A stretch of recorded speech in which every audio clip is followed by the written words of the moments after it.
What up to the podverse and everyone sleeping in the cloud? Welcome to the blacklog, where we talk black about TV, film, music. Sometimes we digress and hell, drink coffee. My name is Rod. I want to say hello to my co-host, Ryan. What's happening? What's going on? Hey man, I try to come. I try to come with more, but that's pretty much how I greet people, bro. What's happening? What's going on? What's happening? So he's like, hey, that's about the best you're gonna get out of Ryan. And you say, hey man, Ryan's excited. Say, hey man, Ryan's excited to see you. Hey, how I am about ecstatic. that? As we have been discussing, the seminal sitcom, A Different World, these past few weeks in our show. A lot of weeks. We are coming up on, it's Halloween this week. So we wanted to, dare I say, as we've told you before, we digress. As you can kind of see, my brother and myself kind of have a Halloween theme. He has a more Halloween theme than me. And dare I say, he may be able to explain a little better what's going on right now. We're doing one episode of Different World, but we're doing something a little bit different. Right? Yeah, we don't think, maybe there is somewhere out there, but we don't think there has been a deep dive into one of Generation X's favorite shows. It's The Great Pumpkin, Charlie Brown. Yes, we know that it is not per se black, but they did have Franklin. And I would like to think that Charles Schultz is pretty progressive, so we'll go with that. This has been a staple in our lives as far as watching this special, and as far as as well as the Thanksgiving special, as well as the Christmas special, which was the original. Now, how it ends up, how our deep dive ends up, I don't know. You'll find out. We'll find out. We are still doing an episode of A Different World, but we just wanted to let you know that here we're gonna flip it on the second half. So let's start with episode 21. Come Back, Little Egby. Now, mind you, last week you kind of felt like we were going to summer break, but then it changed. It changed. It changed a lot. It changed a lot. Stevie decided to come back. All type of stuff, bro. I don't know if she got divorced or whatever. she just showed back up, bro. And Letty got kicked out and sent back to New Mexico. Let's get it on. Written by Scott Spencer Gordon, who's done, I think we've said before, City Guys, Saved by the Bell, Kirk, a bunch of sitcoms. It's directed by a bunch of stuff that leads right to this episode. Yeah, directed by Ellen Falcon. Storyline. I know Ellen had to be like, man, I can't believe they got me doing this. She must be on the phone in the back like, Debbie, for real. You need to holler at your boy Bill and tell him get me out of here. Or do something. Send somebody else. Why don't you do it? This storyline is Maggie's in a psych class, and I think it's a popular exercise that was done in the 80s and 90s where the professor would have you take an egg and take care of it like was a child. Or try to act like you're raising a child. You have to care for it like that. We open in the cafeteria, a set that we have never seen before. So it took me a hot second to like, wait, what is this? Where is this? It was the cafeteria. After I looked at the signs, I said, oh, okay. Definitely not the pit. Jaleesa and Denise are eating as Whitley is at another table. Maggie and Dwayne enter with their eggs. Maggie having a blue egg, Dwayne having a pink egg. Maggie is really into this. Dwayne could care less. He is taking his big thing. I, I'm just thinking back to the whole cafeteria thing. Like this episode had to have been done a whole lot earlier. Did they just look and say, well, I know that a lot of time is spent in the cafeteria, but let's just do something else. Hey, bro, I was still at HBCU. I have no clue. I was trying to figure it out myself. Like I said, they come in and they're talking about the experience. It seems to be an annual assignment because Whitley mentioned that she had done it before.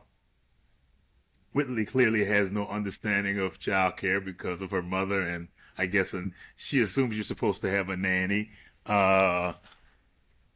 Again, Dwayne has a girl and wants Maggie to desperately change so he could raise a boy.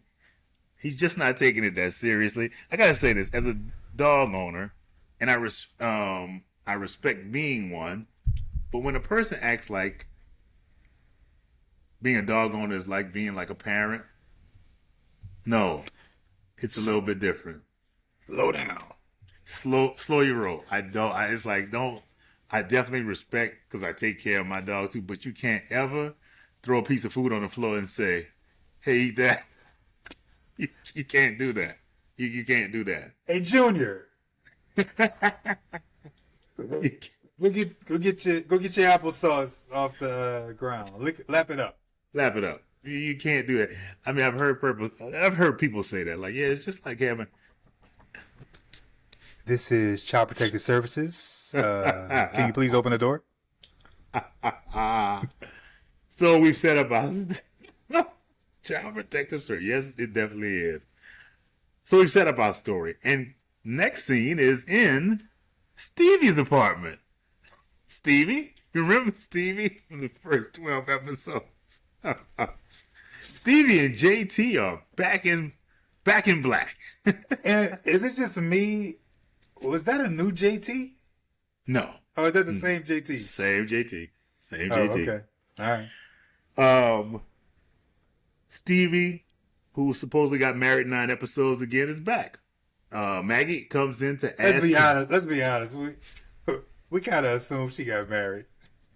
We just really put her together with Dr. David Allen Gray. They did say she got married. We assumed that David Allen Gray, her and Professor Byron Walcott got married, but they did say she got married. They did say that. Yes. Stevie got married. I remember those. You talk about some 80s stuff, bro. You talk about some 80s sitcom stuff, bro. You haven't had a date in however many years, and all of a sudden, you married? Married. Maggie wants to know all she knows about parenting and everything. JT enters the room with a box. He's taking all the Band-Aids and putting them and placed them on himself and the bear. I wish I would have done that to anybody. You know who I wish I could have done that to and see the reaction? If I did that to Esther Cato's Band-Aids. Oh my God. I can see Mama. Boy! Did you take all my Band-Aids? I can see it right now, bro. You just have a look of horror on your face like, oh my God. So, if I didn't state it correctly, JT walks into the room and has taken a box of Band-Aids and placed them over himself and a stuffed panda bear. And I was like, my God, Stevie, you need to tighten up on your parenting skills. Maggie wants to hear all about being a parent. He had the baby. The egg has no name at this point, and JT mentions Artie is a good name, and she says, "Why Artie is the name of the fire marshal at his school, and he's bald." Yes. And Some foolishness. yeah, and now Maggie and then Maggie mentions let's JT let's Mac Stevie lets Maggie borrow JT's baby book, which I couldn't see. I couldn't see a mother doing that. Maybe I'm wrong. Just let me give this to a random student. Here you go. Let me help you raise your egg by taking this precious book of memories from my one and only child. Doubt that. We go to Denise's dorm room, and we open with Denise doing the WAP to Dana Dane's Cinderfella. There was. And she was hitting it hard too, bro. And she was like, she was hitting. Man, she was hitting it like she looked like she was in her own zone at that time. Bruh, she was hitting it like she was at a Union Station party. She was hitting it like she was at the worst. Ooh, not the wuss. That wuss, boy. Ooh, that wuss. She was, man. Like, she was hitting that WAP hard, and that hair was wuss. Bruh. Freshman year, boy. That was the king or the queen, or however you wanna, of strobe light honeys. Ooh, strobe light. Strobe light honey. See Black Sheep. Oh, I haven't heard that in a minute. But honestly, that's the high point of this whole scene. The best part it's the best part of the scene because the whole thing is about Maggie saying a few facts about the baby. I mean, let's be honest, the whole episode sucked. I mean, there are a bunch of egg jokes, and it's about Maggie becoming closer to the egg. That's all. It was a hard watch. It was a hard watch. It was a hard watch. Especially after watching the 2 episodes we just watched. I was like, whoa, Jack. We go to Gilbert Hall lobby. Dwayne and Maggie return from volleyball practice. She's having problems focusing with Artie there. I guess another activity on a volleyball team? Really? Really? Dwayne is taking things much more seriously as a parent. He has taken a fanny pack. And all of a sudden, when he realized that scholarship he's on might get affected by this grade, he's like, whoa. Let me take this seriously. Let me take care of this pink egg a little more. He's taking it extremely serious. Maggie is expressing that she may not be able to play her volleyball game today with her focusing on Artie. And I gotta say, Jaleesa, you got a volleyball game today and you just came from practice? Come on now. No. What? She's practicing volleyball and then she has a game like in 2 hours. You played college sports, so, you know. Okay. Yeah. You were criticized it a whole lot more. I didn't think I was a criticized. Not criticized, but you know, you're gonna look at it a lot closer as to what you do and what most people do. Understood. What most teams do. Yes. Jaleesa is, but in hearing this, Jaleesa is watching JT, and she offers to watch Artie. Since Maggie doesn't want to leave Artie in the room, because that's what Jaleesa said, just leave him in the room. It's an egg. But Maggie is really in touch with this whole being a mother thing. Maggie was right. That's true. But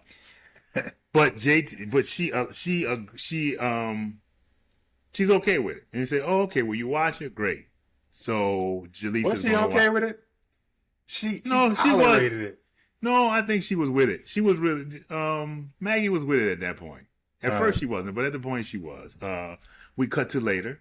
Jaleesa is sitting in the lobby watching the Twilight Zone, and JT is nowhere to be found, being that she's supposed to be watching. She's the worst babysitter ever. JT rolls in on Wasn't she with Denise? Or did Denise come in later? No, Denise came in later. She's sitting there watching TV, got popcorn, talking, watching, it's getting real good. And then JT rolls in on his big wheel. Wackest Friday night ever in college. Jaleesa is watching this like a 14-year-old kid. You know, the kid who say, I'm a babysit, and they're on the phone the whole time. And folding your legs and all that stuff and sitting there. She does not care. Denise comes down because her calculator is stuck in a drawer and she needs assistance opening the drawer. That's a new excuse. I was like, okay, this drawer is that stuck. And Jaleesa is like, why do you need a calculator? Because I want to pass my calculus class. I've got to get this last grade to make that D minus. She's all swept up into being a student now. At that moment, Whitley enters. And they ask Whitley, could you please watch JT? While we go upstairs and fight this monster drawer just to get this calculator out.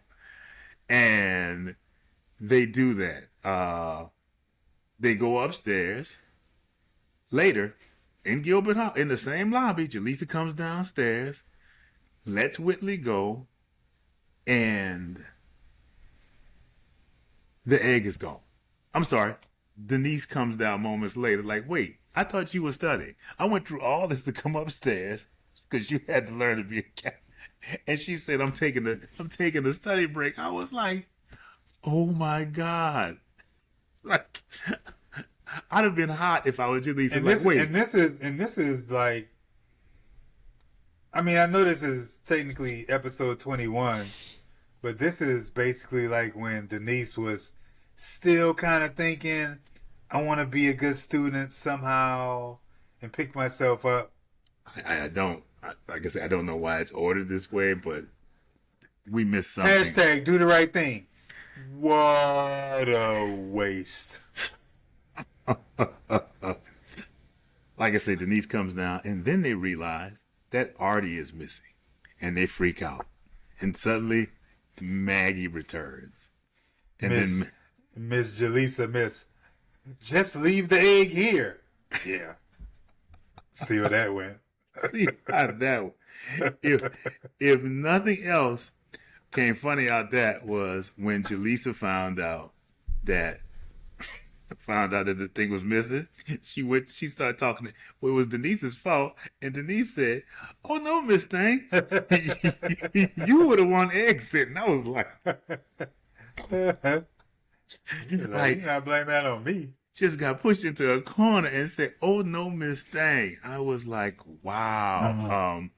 We're still in Gilbert Hall. Maggie is losing her mind trying to find it. Then suddenly they mentioned that Whitley was watching her. So they run up to Whitley's room and they burst in to see an egg. That was funny. That was actually funny right there. But she was putting the egg on her eyes, and Maggie was like, "Oh my God." She thought she cracked the egg, man. That was hilarious. It was, I did. Hilarious may be a strong word. Sorry. They thought they were doing a face treatment, and then they found out no. And she's like, check the garbage can. You can see that the blue shell wasn't there. I couldn't believe that they actually checked it, but whatever. Maggie is now blaming herself, and as all the girls, and they're sitting in the room, and boy, Whitley throws a little shade there. Whitley throws a little shade. I know you're distraught, but don't dwell on. I got that down. Don't dwell on your sorrows or my bed. I was like, my God. Yeah. Ladies, I know you're distraught. Don't dwell in your sorrows or on my bed. I was like, boy, Whitley, you are a piece of work.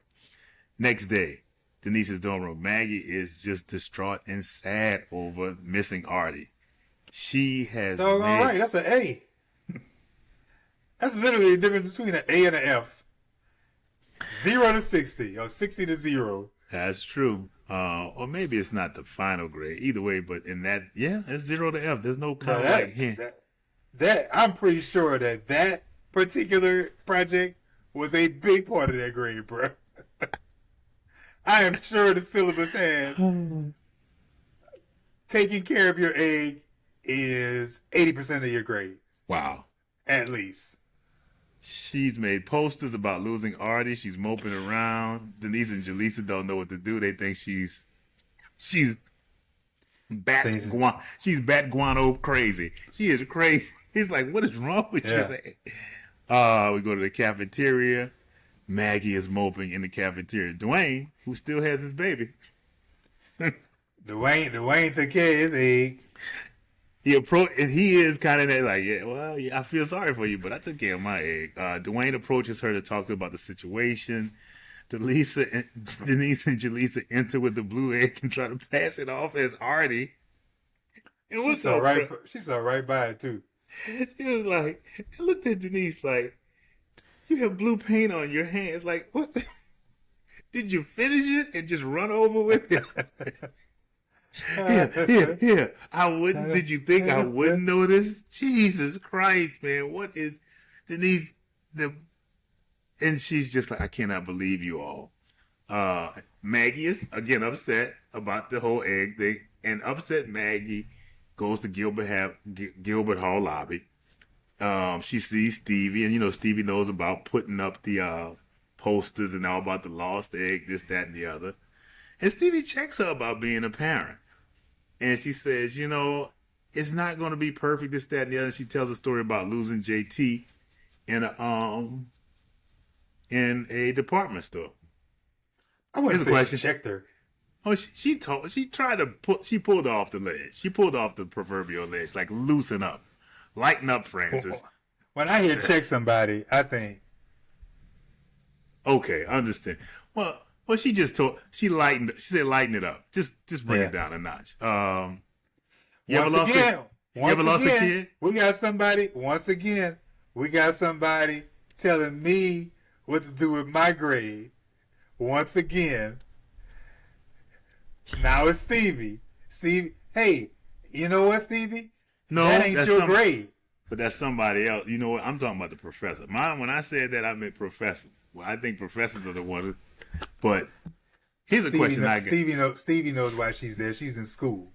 Stevie knows doggone well. Cause what? All the professors go tell her all this stuff. I have a question. You ever lose your kid? Nah, man. man, when Ross was little, man, I had my eyes on him all the time, bro. Man. All the time, bro. I was in the store. Well, it was the whole family. And they got clothes. Maya's trying on clothes. And I turned and it's like, it's Marshall. Ryan is gone. Ryan went to the toy section. No, she didn't. Oh, Ryan was right there. Ryan, the circular clothes racks? I used to hide those all the time. She did that. I said, girl, don't you ever do that? I used to be in that joker. Oh, yeah. Bruh. Fooling around going with Dad over the Rubenstein brothers, bruh? That is not cute. It's cute when you 9. It's cute when you 5. It ain't cute when you 30 and got a kid. Like, oh my God. Yeah. Rubenstein, though, Marshall's it's a lot more difficult to navigate through than Rubenstein brothers. Well, she was right. She was right there the whole time.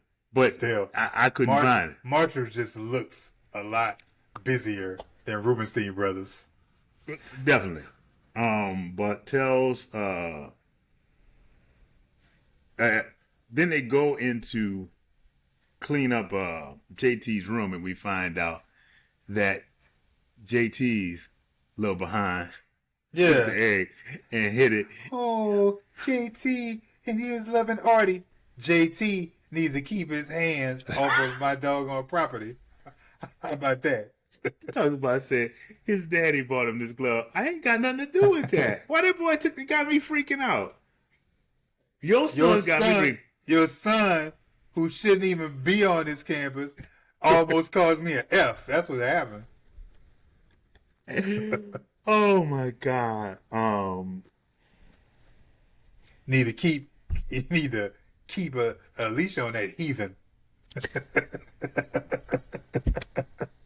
My bad. My bad. I went too hard. My bad. But no, but that's how you probably. I know that's how I probably would have felt like. You little thieving child. You little thieving child took my egg.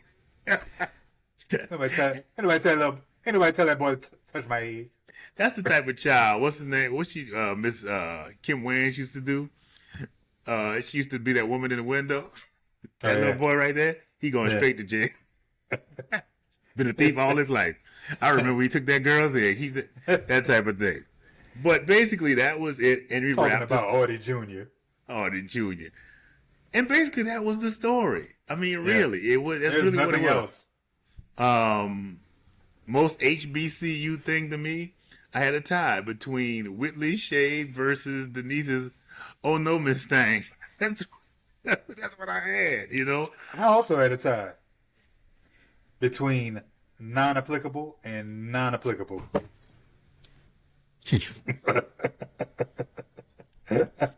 I'm so glad I spit that out. Don't do that. Don't do that. The least HBCU thing and this whole egg thing. I don't know. I've never seen it. I've heard of it, but I thought it was more of a high school thing. I couldn't see it on a campus. I actually had a tie with that too. What? Either the egg experiment or watching the dorm director's child. That. Oh my God. Hip hop song. I Got Brenda's Got a Baby by Tupac. Ah, that is. Yeah. That's a good one. If it had been focused, if it had been more focused on Dwayne, I would have been Ed O.G. and the Bulldogs. Be a father to your child. That is actually what I chose. Really? Yes. Ayo, be a father to your child.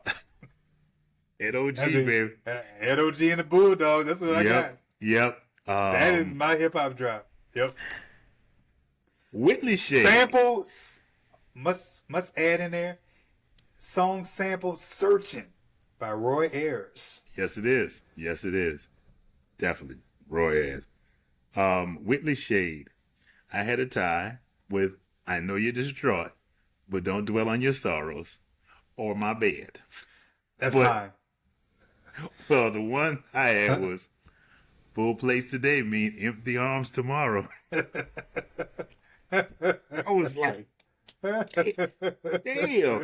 Full Place Today. I said, oh my God, that is bad right there. I had for Letty Shade, I had non-applicable because it's Stevie. Yeah. Yep. Stevie somehow showed up again after school ended. Let us not forget. School ended last week. Yes, it did. Somehow they ended up back in the dorm. Along with Stevie. I don't know. We still don't know how that happened. My HBC alum needed as guest star, and in what role? I had Southern University alum and rapper and actor David Banner, who can now be seen in Fight Night on Peacock. Yeah. David. You know what? Don't they have new episodes? Not my bad. That's so. I just forgot. Like, I gotta keep watching it. That is the most HBCU thing. Hey man. David Banner from Southern University is playing Coach Simmons, the volleyball coach, and Maggie repeatedly keeps leaving Artie around. And he just keeps coming up. He don't say a word. He just got the basket. I'm sorry. He doesn't say a word. She just takes it. I'm sorry, coach. She been leaving Artie everywhere, dog. I can see Maggie say that too. I'm sorry. I'm so sorry, coach. I'm so sorry. Oh my God. Yeah, what is your HBC? HU grad, Debbie Allen. Really? However, Debbie Allen serves as Maggie's professor, in which she told her, I heard about your egg mishap, and you're right. I would have failed you.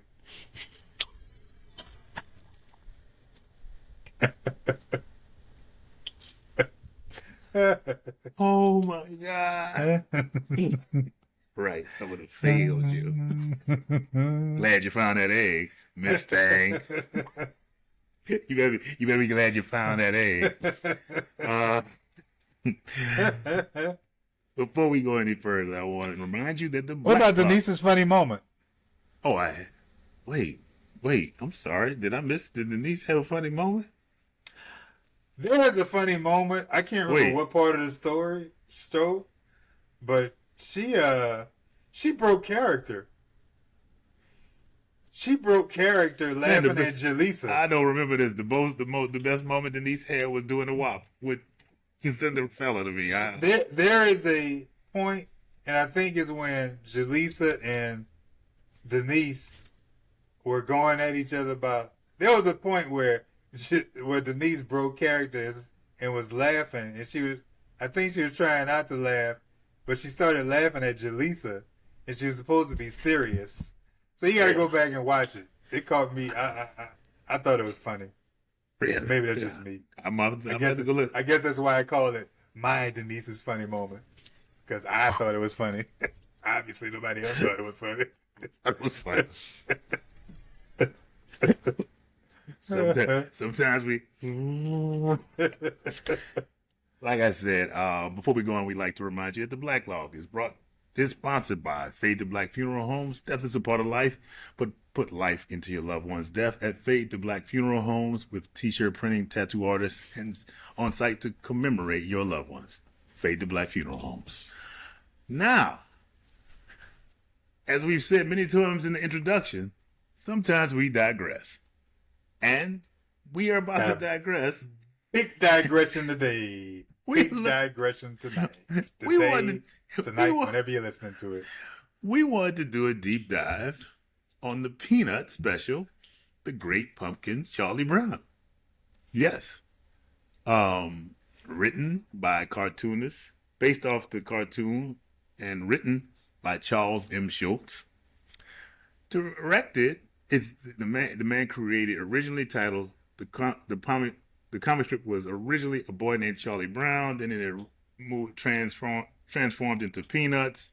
Written by Charles M. Schultz. Gotta say this, directed by Bill Melendez. And I think it's taken for granted that Bill Melendez is a man of Mexican descent. This was 1969. Bill Melendez, whose real name, Jose, and forgive me if I don't get this right, Cuauhtémoc Melendez, born in Hermosillo, Mexico. I guess he moved to the States when he was young, educated in Douglas, Arizona. He would go on to Chouinard Art Institute of LA, which would become Cal Arts, which has produced a lot of leaders in animation, like at Pixar, stuff like that. This dude in the 1930s started off at like Disney as an assistant animator, like to be of Mexican descent. He would worked at Warner Brothers, Looney Tunes, and he was doing commercials when he was hired by Lee Mendelson to do some interstitials for a comic strip of A Boy Named Charlie Brown. Charles M. Schultz saw his work and would trust no one else. He and his Bill Melendez studio would do the majority of the animated pieces, and Melendez would voice Snoopy in Woodstock. How about that? Man. So he went. I mean. No, I mean he did a voice and they sped it up. I mean, you didn't sound like. I mean, you just did it and you didn't sound like Snoopy. I don't remember Snoopy. Huh? I don't remember Snoopy ever doing nothing except making noises. Well, that's what I'm talking about. He voiced Snoop. You know, they always had conversations. They may have been chitter chat that we couldn't understand, but they did have conversations. I guess the storyline, like everybody knows, and if you don't know it, it's Halloween, Yeah. and Linus Van Pelt believes in this mysterious character called the Great Pumpkin, who annually delivers toys to good boys and girls around the world on Halloween. And then it gets kind of sketchy within where he, is it about the sincerest pumpkin patch? It gets real sketchy as I viewed it. The first 5 minutes watching this episode or watching the show, like I hadn't seen it in so long, obviously, and I was like, "Oh, we might, maybe we shouldn't do a Great Pumpkin." And then once I got to past the first 5 minutes, bruh, it was just a cornucopia of greatness. I mean, from opening moments, I couldn't take my eyes off it. I mean, just them two, the cold open, them two walking out the house. Like, I was like, when Linus picked up an apple, started eating it, then threw it away. I was sitting there like, there were never any fruit trees like that in the Pontchartrain Park. You just pick up a fresh apple, bite it, and then just discard it. I was like, wow. And let's state that Linus and his sister Lucy were basically going to a pumpkin patch, and they go to, she's directing him, and they get it, and they come back, and she is bossy AF. Let me get that right. Lucy is bossy AF. They got the knife, bro. They cut it open. Let me state. They get home. They get home with that giant pumpkin. They lay paper on the ground, and I swear, Lucy comes out with a knife. I can only compare to Jason. Jason and Michael Myers. And other mythical serial killers. I swear to God, I've never seen in the face on Lucy when she dug into that was just. But Linus's face was better. Oh, you didn't tell me you're gonna kill it. You ever carved the pumpkin? Yeah, bro. I did it. I did it with my son, man. We used to carve the pumpkin, and yes, I was the one carving it. Cause that's the whole thing is that you get the pumpkin and then you bring it home and you're supposed to carve it with your kids. But what actually happens is that you get the knife and you start carving it, and you're the one who ends up putting the face on the pumpkin, and then the kid is just happy. Yeah, I did it. I did that one time, and I got a nice, pretty decent one with the. I only got one tooth. I was like, I did my best, and I got one tooth out of it, and it was kind of cool. I got the threes. What they call it? The three triangles. I got the three triangles, and we had no teeth. It was just a straight up moon, baby, crescent moon. We didn't have any. We didn't have any teeth. No. After we go to the opening credits, we open on Snoopy, who just chilling under a tree, and a leaf falls. And for some reason, he gets a kick out and starts blowing that leaf all the way over to a humongous pile of leaves that Charlie Brown has clearly worked on heavily. I mean, that pile must have been as tall as Charlie Brown. Must have been Charlie. And bruh, Snoopy would have been in. You crate your dog? Mm-hmm. He would have been crated for a long time after what he did to that pile of leaves. Wait, what? He didn't do that. Who was the one who jumped in? That was yes, that's right. That wasn't Snoopy. Because he had that sucker, right? Yeah, that wasn't. Yeah. Me and Linus would have been fighting. We've been fighting. Let me tell you something. I've been like, bruh, I know you did not just jump, and these leaves that my mama just had me rig up. Dude. Like, Linus would have got a beat down. Whoever my Linus was like, are you serious? Are you serious? Oh my God. I found that not cute at all. Coming in there, all that happiness. After that, Lucy approaches our trio and offers Charlie the chance to kick the football. It's sinister. It's sinister, bro. It's straight sinister. Charlie is reluctant as usual. He really stands there too, like this, like, Should I? Should I? No. And everybody's looking at you like, bruh, don't do Please it, don't. bruh. Don't do this. Don't do this. Bruh. But then, in the What? turn of a... What But in is it possibly say that you're going to make you trust her? In a turn of events, what makes you trust her is she produces a signed document. And you can't help but say, it is a signed document. You know That's what I some mean? old kid stuff, too. That's the type of stuff kids will do to you. They'll pull out something and be like, hey, this is my promise. See? I wrote it right here. It's a little promise. It's your promise. And you'd be like, well, I can't look. That's real. You know what I mean? It's a real thing. So what does Charlie do? Charlie say, okay. So he rears up and he runs. And then, well, of course, Lucy pulls the football. And the signed document floats down. And this is what I loved about Peanuts. They didn't care about what you knew or what you didn't know. We just going to write what we want to write. Yeah. And she said, well, Jill, she catches the contract and says, would you look at that? It was never notarized. And if you're 6 or 7, you're not getting it, but you are. You know, it's like, sorry. You know, and it's like, you know, if you're 6, you know, you may not know what notarized means, but 2 years later, you're reading the dictionary, you say, oh my God, it works on so many. And you know that some parents are laughing their butt off at that part right there. Like, dang, this is kind of for me too. I think it was, the writers didn't talk down to the kid. They expected them to just try to understand. Oh, yeah, but, I mean, obviously we've all made stupid decisions in our life. Can you think of it's just a real stupid decision that you made just off the top of your head?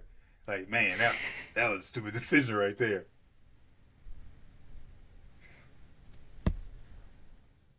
Child boxing.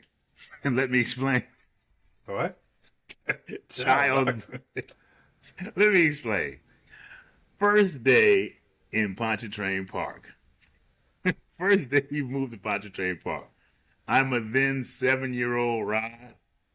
And in a day when you told your kids you can go outside and, you know, today you don't do this, but go outside, make a friend. So I walk up the street. I walk about 5 houses down, and there are a group of kids outside. Some small, some large. And never heard this story before. They're boxing. The older kids, like 12 and 13, have the younger kids boxing. And I'm standing aside watching. And somebody... it's basically dog fighting with kids. That's what you're saying. But they are boxing gloves. But somebody says to me, big man, look at little man, I bet he can fight. And I'm like, yeah, everybody just winding me up. Okay. And they start putting the gloves on 7-year-old Rob. And I look across this front yard, and there's this child. His name is Freddie Polk, and he looks like a child version of Mike Tyson at 8. And he ain't got no shirt on. He ain't got no shirt on like a real boxer. And Pontchartrain Park, they were wearing their shirts. And I'm like, first thing I'm thinking, boxing. I watch boxing with Dad. I watch Muhammad Ali on TV. I say, okay, I know what I do. So I'm fighting him, and he got these gloves on, and they said, ding, ding, whatever. And I go they to hit the you middle. with the ding, ding, huh? Yeah. With the ding, ding, bro. I walk to the middle of the ring. It sounds like it's going to end horribly, bro. Freddie Polk hit me, and I hit the ground. And cut to me.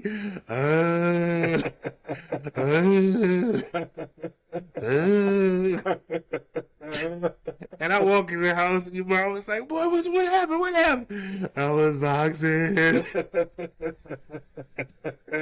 Boxing? Who are you boxing with? Freddie. I couldn't even get the last name out, Freddie Polk. Freddie Polk was shorter than me, man. He beat me. And it really, it was... Mike Tyson was shorter than most of them, too. And I was the living manifestation of... everybody got a plan until you get hurt, till you get punched in the mouth. It's your right. You be hyped up. You be hyped up too, bro. You like, yeah. So if there's a stupid thing, it was that. Never forgot that. There. The thing, for some reason, I guess because it must have been close to Halloween. I never forget, we couldn't go outside on weekdays. Yeah. So, I remember Chris' uncle, Chris around the corner, his uncle who built our house. It's always an uncle. Yeah. Oh, Mr. McKendall? Oh, okay, Mr. McKendall. His uncle. Yes. He came over. He must have been in the neighborhood, and he stopped by, I guess, to check, ask questions. I don't know about the house. I don't know. Mm-hmm. So he came to the door with Chris, Mm-hmm. and Mama answered the door. So he's talking with Mama in the doorway, and the door kind of closed a little bit. So I was like, ooh. Chris had his football. He was like, want to play football? Yeah, why not? I'm on my front lawn. That don't count. Bro, we started. Hey, you remember when you was younger, you used to, you didn't really have a kicking tee, so you had to dig the ball into the grass so you could kick it. So we started kicking it, bro. Bruh, Chris wound up like Martin Anderson and kicked that ball, bruh. And that joker went skirt and went right through that window. And I remember I turned my head. Yes, our house. Yes, the front window of our house. And I remember I was like, I grabbed my head like, oh. Bruh, I turned around. I think Chris' head was about this big because he had already made it to his house. He ran? Did he? He was gone, bruh. That ball went, I went, oh! I turned around. And you want to sit there and say, I know where you live. Nonetheless, well, not 5 to 10 minutes later after Mama done fussed me out and already done punished me for the weekend, the doorbell rings and it's Chris' uncle and Chris and talked, and he apologized and everything and whatever. But bruh, I was like, I just remember being in my room like, all I had to do was say bye. All I had to do was just go back inside. That's all I had to do. Oh, God. I just had to go to the front lawn on a arbitrary Wednesday. Wow. And play kick the football. You had to pray. You had to go, huh? Oh my God, that's funny. We go back. We got to go to the point. Linus is writing to the Great Pumpkin. He is writing his so-called Great Pumpkin, a.k.a. Christmas letter to the Great Pumpkin. Yeah. Charlie Brown approaches and asks Linus what's up. Charlie gives a look that says, like, not this crap again. He gives a true side eye. He said, oh my God, he's going there again. Like, I know what this is. He tries to be his friend, but then he's honest with him and just says, dude, please stop. Needless to say, Linus was like, hey, I don't tell you anything about you writing to your little ho friend with the red outfit on, huh? How about that? But you calling me crazy because I'm talking your little buddy flying through the air with reindeer. But you getting on me because of my buddy. Bruh, he straight returned it. He returned that like his name was Rafael Nadal. Bruh, when he said it, I was like, touche. Yeah, touche. Got a point there. But next up is Snoopy, who comes by. Can't speak a word, but just starts laughing. Just laughing at him. Like, what is wrong with you? and he walks away. Just, oh my God. Is that when he blushed? His blush looked like he had red crayon on his face. Bruh, Like somebody shaded his face with red crayon. Yeah, because the dog is laughing at him and walking away, bro. And when he walked past Lucy. Yes, Lucy got so mad, bro. And threw him so mad. She literally threw him out the house, bro. She threw him out the house. And then she goes over to him. And he straight tells him, you do this every year. And she says to him, stop or I'll pound you. That's great. That's great. Lucy's just like, you're a nut. I can't stand it. She walks away. Charlie Brown's younger sister, Sally, who has a crush on Linus, asks what's up. And he gives his whole great pumpkin pitch about waiting. And she's like, I'll wait with you. Charlie Brown. That fool. She can.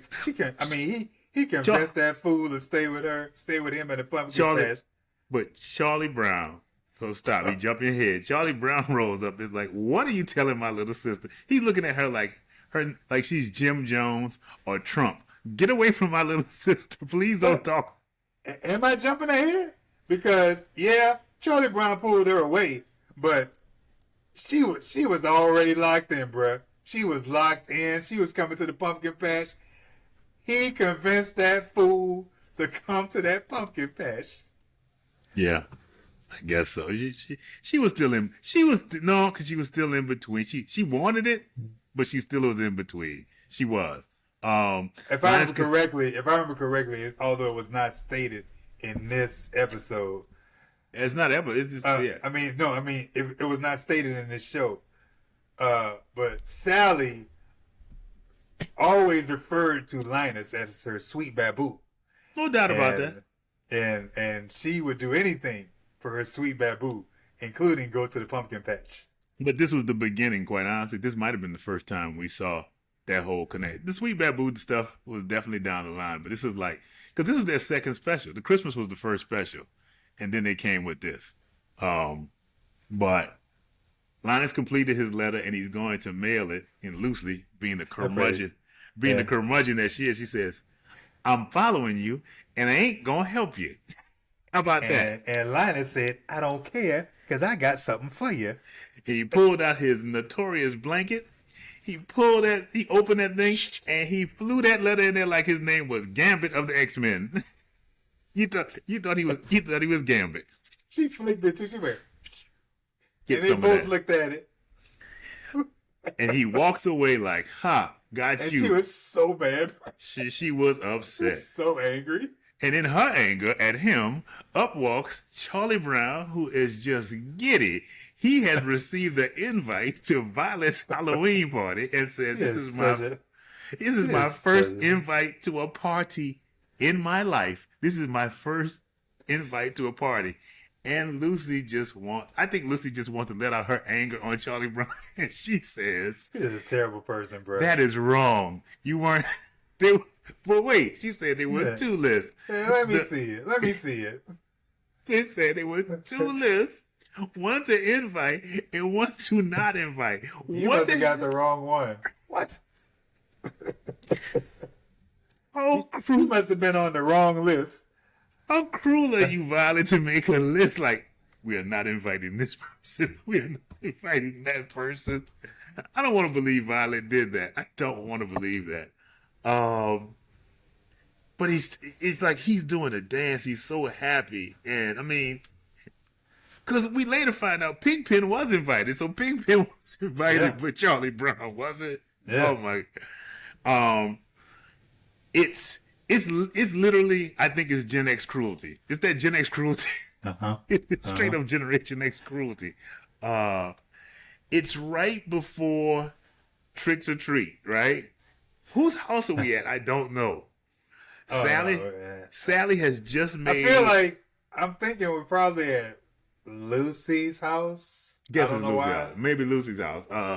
Sally has just made her ghost costume with a pair of just shears, hardcore shears. Like, why is this child running around with this shears? Are there any adults in the house? Lucy You know Violent. what? When I saw that, I was actually thinking, I was like, That's, CPS that's just, really, CPS, Child Protective Services really needs to be called for some of the things these kids are doing. I've only seen Mama Lena use those level of scissors, bro. She was Yeah, like you got to be a professional. a What do you got? seamstress, Sword? a Seamstress. There it seamstress is. too. A professional seamstress to do that, bro.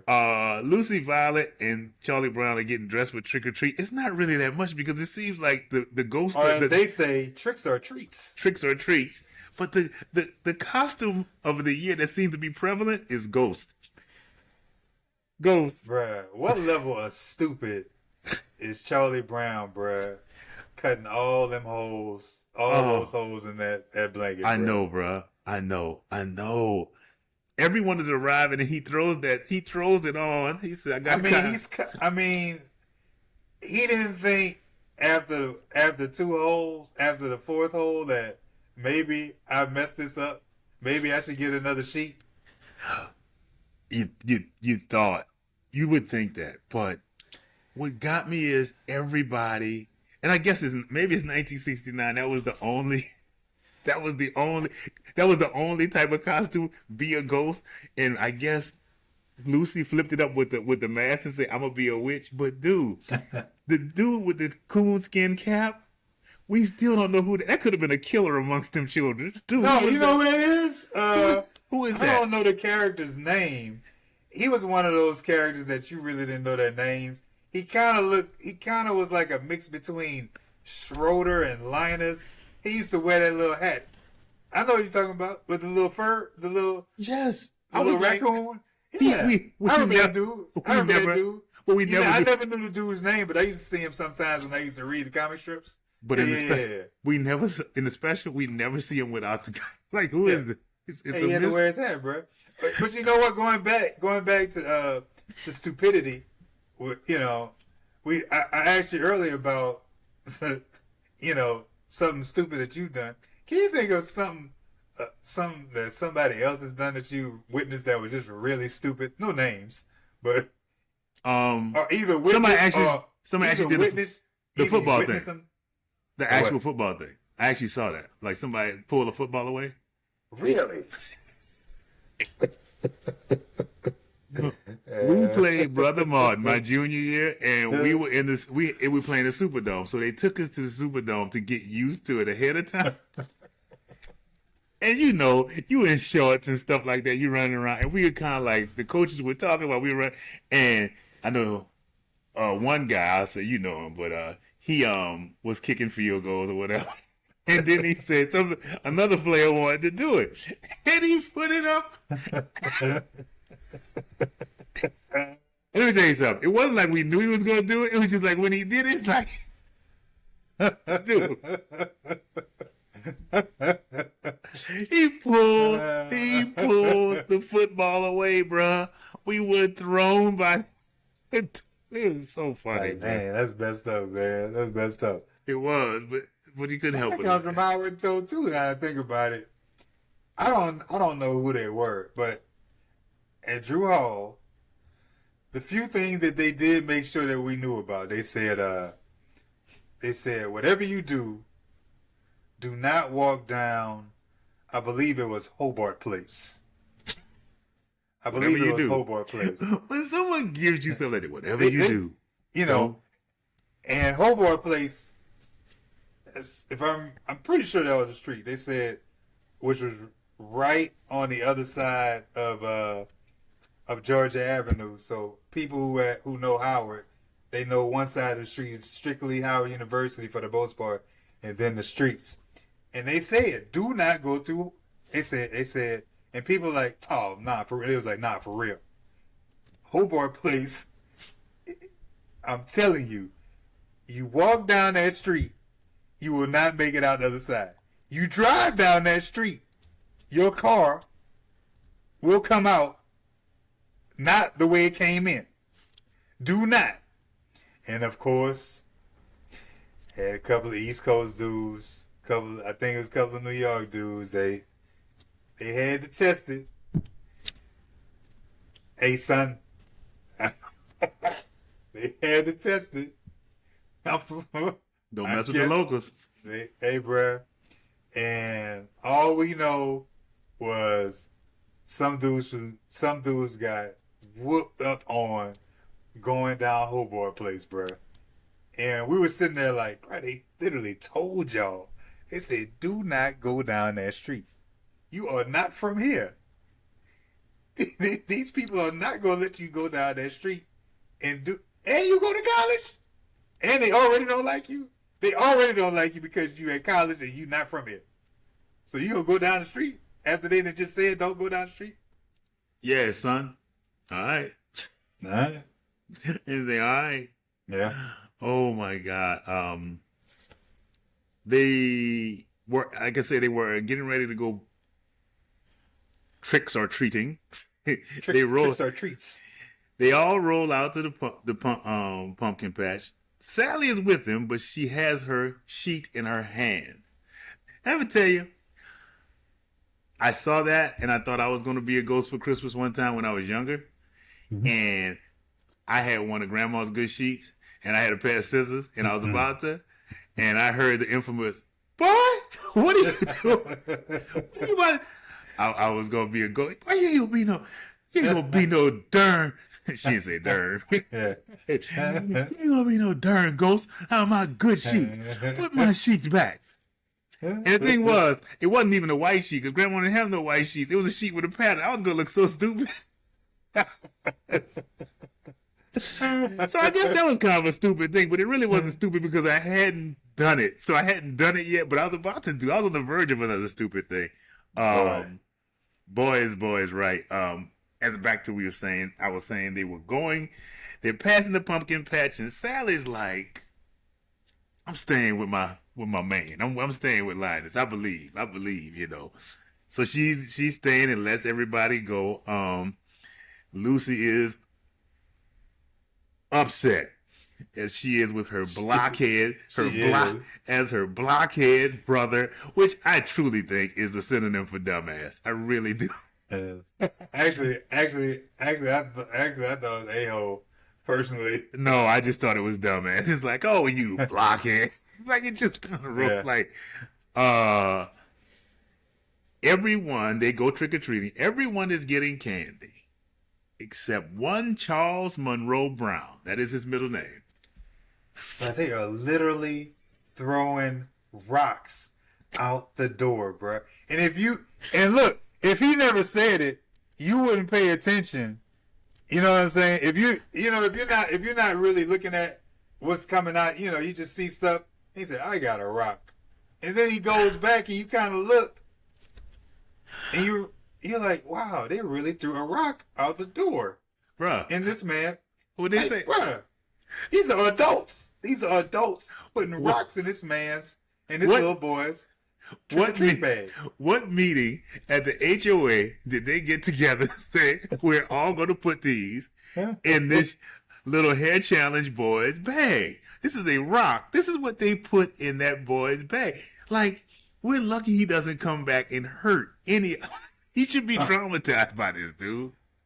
He got a rock. This just in. We have an update on the standoff between a 36-year-old Charles Brown brandishing an AR-15 in his old neighborhood, and he has been brought in without being hurt. And they have found a list, and the list has a Lucy Van Pelt, a Peppermint Patty, and someone only referred to as the little red-headed girl. When asked why do you have these, Charles Brown, affectionately known as Charlie Brown, said, "They hurt me. They hurt me." Ironically, his best friend, Franklin Roosevelt, was killed a week ago at a 7-Eleven when the police mistook his strawberry Fruitopia as a 12-gauge shotgun.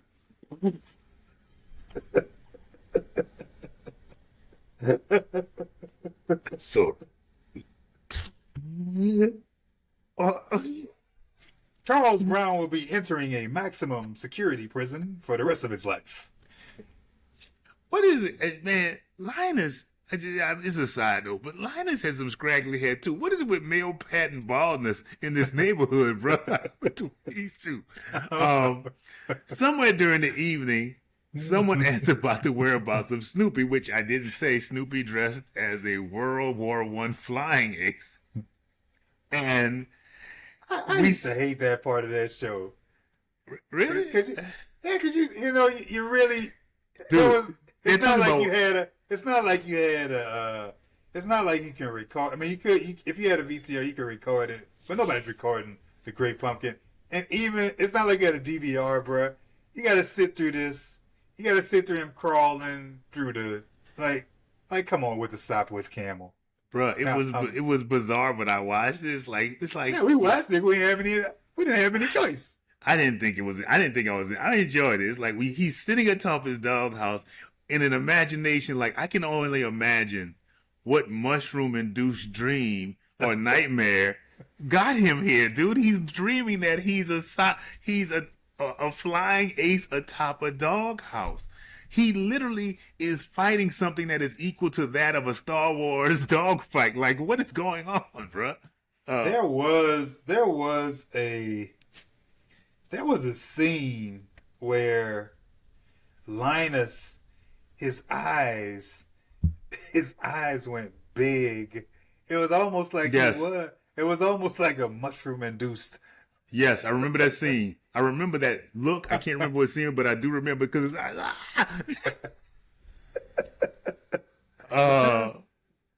We go back to the pumpkin patch. The trick-or-treaters return on their way home. And they straight tease Linus and Sally for missing out. Killing them. Going at him, bro. Sally adamantly defends Linus on the Great Pumpkin arriving. As soon as they leave, she tears into Linus' ass. Let me tell you something. She's going to be a good wife in the future. Yeah. She knows how to support. She said, hey, on the outside, I'm going to let everybody know. Don't come at my man. Don't come at my man. But as soon as you leave, I cannot believe you done had me miss all the Halloween. Bruh. And he kept trying to convince her throughout. This is a sincere pumpkin patch. What is a sincere pumpkin patch? Can somebody please tell me, how do you determine a pumpkin patch to be sincere? Man, the ecosystem in this neighborhood has apple trees and a jar of pumpkin patch. I don't, bruh. And it's a sincere pumpkin patch. I don't understand that. Look. And mushrooms. So that you can go on your Sopwith Camel. Bruh. Oh my God. We go to Violet's party. Party was banging. Charlie Brown says, hey, would you model for us? What? Charlie Brown's he turns around and they draw a pumpkin face on the back of this boy's head. I'm telling you, look, I got 3 questions. Linus is he's gonna show up like Rambo. He's gonna show up like Rambo. What is this when he's older? What is this loose hair on the back of Charlie Brown? 2, was that permanent marker? And 3, what does a parent say when a child comes home with a pumpkin drawn on the back of their face? He talk about bullying at its finest, bro. Oh my God, bro. Bruh, he should be in therapy for the next 20 years. Therapy? But he should be in Arkham Asylum. Oh my God, bro. He can easily turn into an evil character. Dude, later on. Snoop is still in his candy-induced dream, crawling across the French countryside. We go back to the party. It would have been much better if at the end they would have just had Snoopy just laid out in the yard, just high, bruh. Lucy, we go to the party. Lucy, who is standing over a wash tub of apples, and says, "Yeah, let's bob for apples." And a girl's voice from off screen says, "Yeah, Lucy, you should be good at this. You have the perfect mouth for it." Man. She was so mad, bruh. Lucy was hot. You could tell, like, she looking on camera like, I can't believe you said that. She was looking off camera like, who said that? 'Cause we are about to have it out. Bro, when she said that, I just like to you got the perfect mouth for it. And then she goes into Bob and Snoopy's hiding under. Dog germs. Oh my God. Snoopy, he crawls off, then he goes next to Schroeder, who's playing the long road to Tipperary. And Snoopy is going through convulsion. He's going through what I call bipolar, just back and forth. He's crying and then he's happy though.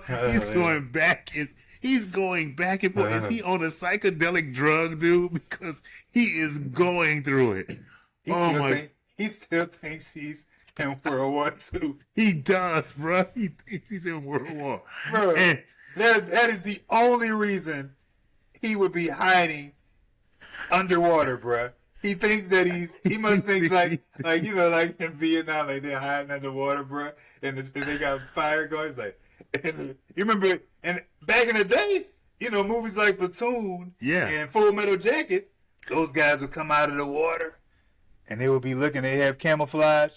Hey, that was Snoopy, bro. Snoopy had the apple in his mouth. He was ready to go. Bruh, he did. He slinks out of the house, going against the countryside again. We cut to Sally and Lucy's still in the Linus and Sally's still in the patch. Linus senses someone's in the patch. He hear a rustling. Is it? It's a great pumpkin. You hear a rustling. And all you see is that scene right there, and you just hear the woo, and that is it? And he faints. And then Sally says, "Sally's over there." He wakes up. He was like, was it him? Did he leave anything? She was like, no, they know, you idiot. My brother's dumb dog. Like, this is the cherry on... She was so mad.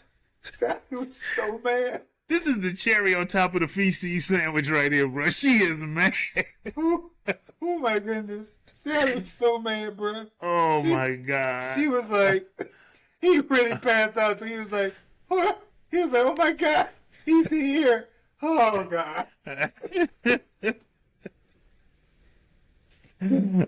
Linus remains, and he's still promising to put a good word for him if he shows up. Like, he's still hoping. And it's nighttime. Lucy looks into Linus's bed. It's unmade. She walks out into the pumpkin patch. He stayed out there, bro. He was like, I'm staying. He's free. I've never had this night before. Let me tell you something. If this was Franklin, Child Protective Services would have shown up. Oh. If this was Franklin's family. If this was Franklin, his family wouldn't have ever found out who he was. They would have picked him up and put him in a group home somewhere. Bruh, talk about that. We go to the next day. Charlie Brown and Linus are at the wall. Man, Peanuts always made me want to have a talking wall in the neighborhood. No neighborhood. I just want to have a wall where I can talk to somebody. He's like, and watch the neighborhood go by. They never had that.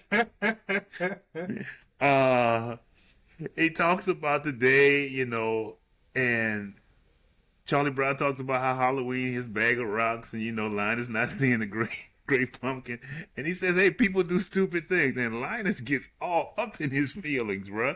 Like, I didn't do anything stupid.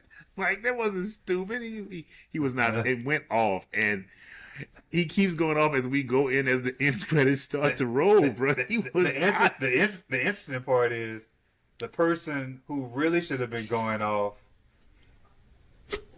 was Charlie Brown. Yes. And that's the one that we are scared of as he grows up, because he has totally just accepted that every adult in the neighborhood has given him rocks for Halloween. And he talks about it like it ain't a thing, bro. He was like, yeah, I had a bunch of rocks. We'll try again next year. But they've been giving you rocks all this time, bro. It is not going to stop. That tension's going to build up one day, Charles. Charles Monroe Brown. That tension's going to grow up one day. And like I said, we go out, and Linus is standing on business for the Great Pumpkin, bro. Yeah, I will say this about Lucy. Lucy looked after her brother. She did. Even in the end, it's like, get your crazy behind up in the back.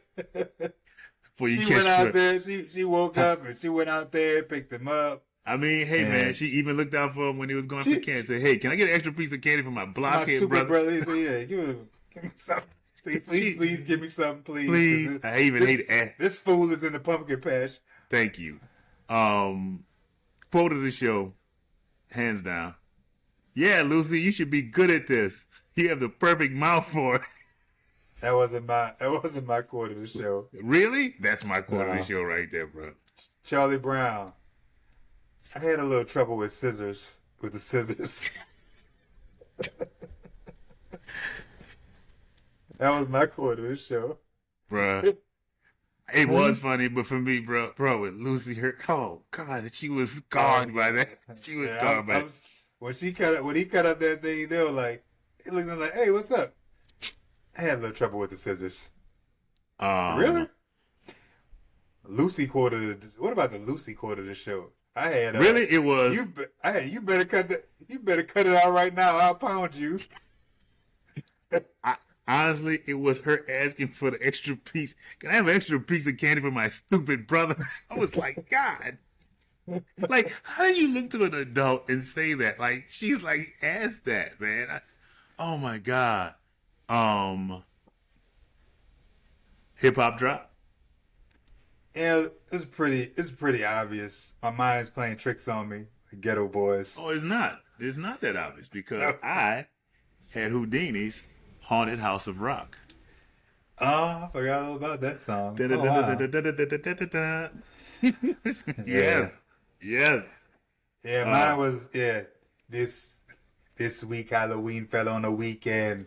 Me and Ghetto Boys are trick or treat, and man, if you really think about it, just really digressing off of the already digression we're making. This year Halloween fell on a weekend. Me and Ghetto Boys are trick or treating, robbing little kids for bags. It's really, come on, man. Y'all grown men, y'all robbing them kids with their candy. It was bad, bro. You know, it was Bushwick Bill, dude. It was Bushwick Bill. It's Bushwick Bill, dog. He's the size of a child. He's the size of a child. What about Halloween? Is there anything that you? I mean, I'm not talking. It's easy to talk about.